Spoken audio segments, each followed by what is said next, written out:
Bonjour à toutes et tous, je ne sais pas si vous êtes au courant, mais va être remis le prix Nobel de la paix cette année à une association japonaise, Nihon Hidankyo, qui en fait est constituée d'Ibakusha. Les Ibakusha, ce sont les survivants de la bombe nucléaire à Hiroshima et à Nagasaki. Et alors, je ne sais pas si vous vous souvenez, mais en août 2023, justement, je m'étais rendue dans ces deux villes pour commémorer l'explosion de la bombe nucléaire. Et à cette occasion, j'avais notamment pu rencontrer Monsieur le maire de Nagasaki et j'avais pu également tenir un discours en tant que parlementaire française à un congrès international en faveur de la paix et en opposition aux bombes nucléaires et à hydrogène.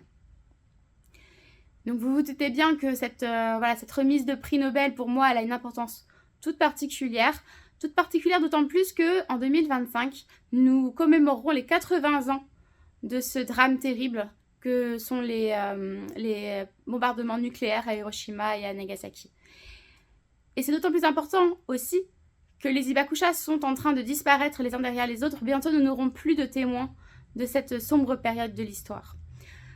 Il est important de se souvenir, important d'autant plus que le contexte géopolitique actuel est particulièrement inquiétant. D'ailleurs, Tanaka-san, qui est le coprésident de cette association, a eu des mots tout particuliers pour M. Vladimir Poutine en lui disant de ne pas jouer avec le feu, de ne pas utiliser la bombe nucléaire.